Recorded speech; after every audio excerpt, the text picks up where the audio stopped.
اور اگر نیا ہے مگر اچھا ہے تو اللہ اس پر اجر و ثواب عطا فرما دے گا۔ لیکن پھر بھی وہ کہتے نہیں جی ہر کل بدعت دلالہ، ہر نیا کام گمراہی ہے۔ اسی پر بضد ہیں کچھ لوگ، اب اس پر میں عرض کرنے لگا ہوں۔ ہر نیا کام اس کی دو صورتیں ہیں، ایک ہے نیا تو ہے مگر اچھا ہے، اور دوسرا یہ کہ نیا ہے مگر برا ہے۔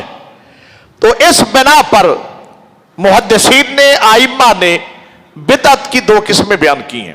وہ کہتے ہیں ایک ہے بدعت حسنہ، دوسری ہے بدعت سیئہ۔ کیا مطلب؟ بدعت حسنہ کا مطلب اچھی بدعت، یعنی کام نیا ہے مگر اچھا ہے۔ امام شافعی کا قول ہے، حلیۃ الاولیاء کتاب ہے، جلد نمبر 1 ہے، جلد نمبر 9 ہے، صفحہ نمبر 113 ہے۔ امام شافعی علیہ الرحمہ فرماتے ہیں، فرمایا البدعۃ بدعتان، بدعت کی دو قسمیں ہیں، نمبر 1 محمودہ، نمبر 2 مذمومہ۔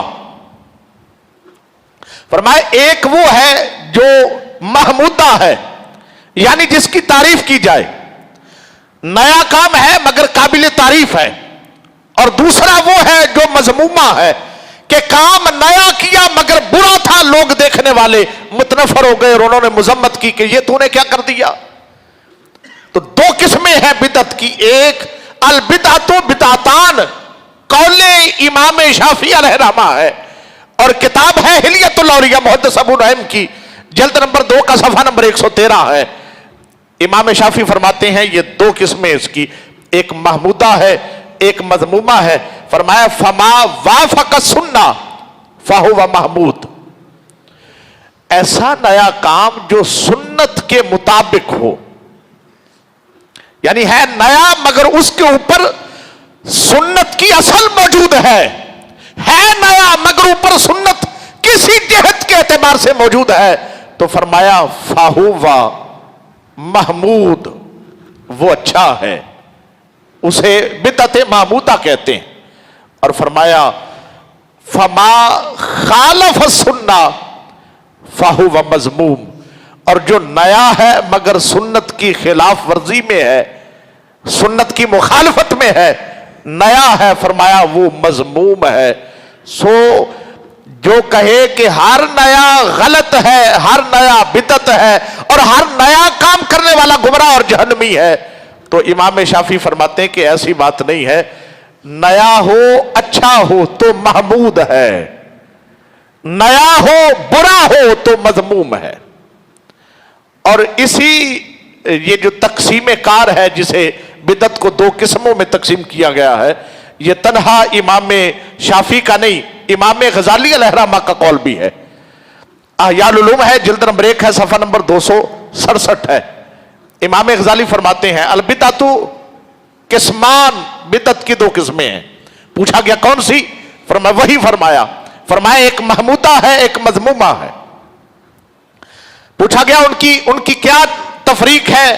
فرمایا البدعۃ مذمومہ وہی تصادم السنہ، بدعت مذمومہ وہ ہے جو سنت مصطفیٰ سے متصادم ہو جائے، ٹکراؤ پیدا ہو جائے، اور اگر نیا ہے مگر سنت مصطفیٰ سے ٹکراؤ لازم نہیں آ رہا تو فرمایا وہ بالکل ٹھیک ہے، اسے مذمومہ نہیں کہا جائے گا، اسے بدعت محمودہ کہا جائے گا۔ یہی امام غزالی نے اس کی اب یہاں پہ قسمیں بیان کرتے ہوئے یہی دو قسموں کا ذکر کیا ہے۔ اب معلوم ہوا ہر بدعت کو ایک ہی پلڑے میں نہیں تولا جائے گا، ہر نئے کام کو ایک پلڑے میں نہیں تولا جائے گا۔ ویسے میں یہ عرض کروں کہ ہر نیا کام لغوی طور پر بدعت کہلاتا ہے، مگر اس کی 5 قسمیں ہیں، 5۔ یہ 2 تو تھیں، یہ میجر قسمیں تھیں، اب ان کے آگے اندر میں 5 قسمیں ہیں بدعت کی۔ ہر نئے کام کو لغوی طور پر کہا جاتا ہے کہ بدعت ہے، کیونکہ با دال عین مادہ ہے اس کا، جس کا مطلب ہے نیا کام، مگر اب اس کی آگے 5 قسمیں ہیں، اور وہ میں 5 قسمیں بھی اپنے پاس سے نہیں عرض کر رہا، اس کے لیے میں آپ کے سامنے اشیعۃ اللمعات، یہ شیخ عبدالحق محدث دہلوی کی کتاب ہے، جن کا یہ فرمان ہے کہ مجھے زندگی کی کوئی ایک رات بھی ایسی نہیں گزری جب آمنہ کے لال کا دیدار نہ ہوا ہو. یہ ان کی کتاب ہے، عربی متن شریف میں ہے ساری. اس کا میں یہاں پہ جلد نمبر 1 ہے، صفحہ نمبر میں یہاں پہ 151 پڑھنے لگا ہوں. اور تنہا انہی کی نہیں، مرقات المفاتی فی شرح مشکات المصابی، ملا علی قاری الحرامہ کی یہ کتاب ہے. مرقات شرح مشکات سے کہتے ہیں. جلد نمبر اس کی 1 ہے، صفحہ نمبر اس کا 410 ہے. فرمایا بدعت کی 5 قسمیں ہیں. 5. نمبر 1 بدعت واجبہ، ایسی بدعت کام نیا ہے مگر مومن پر کرنا واجب ہے. نمبر 2 بدعت محرمہ، کام نیا ہے مگر مومن پر کرنا حرام ہے. نمبر 3 بدعت مستحسنہ. نمبر 4 بدعت مکروہہ. اور نمبر 5 بدعت مباحہ. اب یہ 5 قسمیں یہاں پہ ائمہ نے بیان کی ہیں کہ بدعت کی 5 قسمیں. بات ذرا تھوڑی سی مشکل ہے مگر آپ توجہ کریں گے تو بات انشاءاللہ آگے کھل کے بڑی آسانی میں آ جائے گی. اور میری کوشش ہوتی ہے میں ایسے موضوع بیان کروں جو ممبر پر بہت کم بیان ہوتے ہیں تاکہ نئی بات آگے پرووائڈ ہونی چاہیے. اور زیادہ میری کوشش ہوتی ہے کہ میں اعتقادی حوالے سے، پچھلے 2 جمعے اصلاح کے حوالہ سے گزر گئے، ایک پردہ تھا اور دوسرا علم دین کی اہمیت تھی. اب یہ جمعہ پھر میں اعتقادی حوالہ سے لگا رہا ہوں اور اس میں عمل کی بھی اصلاح ہے، عقیدہ کی بھی اصلاح ہے. اور یہ بات یاد رکھیں، عمل کی اصلاح یوں ہے جیسے جسم کا کوئی حصہ، ناخن کٹ گیا، انگلی کٹ گئی اور اس پر مرہم پٹی یا زخم لگ گیا. مگر عقیدے کی اصلاح یوں ہے کہ جیسے کسی کی شاہ رگ کٹ رہی ہو اور آپ اس کو جوڑ رہے ہو کٹنے سے، کیونکہ شاہ رگ کٹ جائے گی تو بندہ مر جائے گا. انگلی کے کٹنے سے جسم میں جو ہے وہ نقص وارد ہو جاتا ہے مگر جان پھر بھی بچ جاتی ہے. لیکن اگر شاہ رگ کٹ جائے تو پھر جان بھی نہیں بچتی. اسی طرح میں عرض کرنا چاہتا ہوں، اگر اعمال کی اصلاح میں کوئی کمی آ جائے، اعمال کے خلا کو عقیدہ پڑھ کر سکتا ہے مگر عقیدے کا خلا ایسا ہے جسے زندگی کا کوئی عمل بھی پر نہیں کر سکتا. اب یہاں پہ پوری توجہ کیجیے. ایک ہے بدعت واجبہ، اور یہ میں تنہا صرف یہ 2 کتابیں آپ کے سامنے، ورنہ یہ 5 قسمیں جو ہیں یہ بہت سارے ائمہ نے بیان کی ہیں. بدعت واجبہ وہ ہے جس بدعت کا اختیار کرنا مومن پہ واجب ہے. کیا مطلب؟ جیسے علم نحو ہے، علم نحو قرآن پاک کو سمجھنے کے لیے گرامر کو جاننا دور مصطفیٰ میں نہ تھا، دور اصحاب رسول میں بھی نہ تھا. یہ نحو کا علم حضرت سیدنا صدیق اکبر کے دور میں نہیں، نہ نحو کی باقاعدہ کتابیں تھیں، نہ کلاسیں تھیں، نہ استاد تھے، نہ شاگرد تھے. دور سیدنا عمر فاروق میں بھی نہیں، دور سیدنا عثمان غنی میں بھی نہیں. مولا علی شیر خدا کے دور میں ملتا ہے کہ آپ نے باقاعدہ نحو کا علم دینے کے لیے اپنے ایک ساتھی کو، ایک مصاحب کو آپ نے اس کام پر مامور کیا. ورنہ یہ کام میرے مصطفیٰ کریم کی ظاہری حیات طیبہ کے دور میں نہیں تھا. مگر اب یوں ہے کہ یہ کام چونکہ جو واجب ہوتا ہے اس کا موقوف علیہ بھی واجب ہوتا ہے، تو قرآن کو سمجھنا ہر مومن پہ واجب ہے. اور سمجھنے کے لیے گرامر کو جاننا ضروری ہے، اور گرامر کو جاننے کے لیے نحو کے علم سے وابستہ اور آشنائی ضروری ہے. سو معلوم ہوا کہ یہ نحو کا علم یا گرامر کو جاننا جس سے قرآن کا فہم و ادراک حاصل ہو جائے وہ واجب ہے، اور یہ فرض کفایہ کا درجہ رکھتا ہے. اور کتب میں آتا ہے 70 مربع میل تک اگر کوئی شخص، ایک بندہ بھی، ایک مسلمان بھی قرآن کو سمجھنے کے لیے یہ علم حاصل نہ کرے تو سارے کے سارے لوگ جو ہیں وہ گناہگار ہوں گے. اور اگر 70 مربع میل میں سے ایک بندہ بھی علم نحو کو یعنی قرآن کو سمجھنے کے لیے علم کو حاصل کرنا شروع کر دے اور جان لے تو سبھی سے اللہ تعالیٰ وہ فرض کفایہ سبھی کی طرف سے ادا ہو جاتا ہے. پھر سارے کے سارے بندے عذاب سے بچ جاتے ہیں اور اس فرض کفایہ کی ادائیگی سبھی کی طرف سے اللہ شمار فرما لیتا ہے. تو یہ قرآن کریم کا فہم اور ادراک یہ ہر مومن پہ واجب ہے. سو کام نیا ہے بدعت،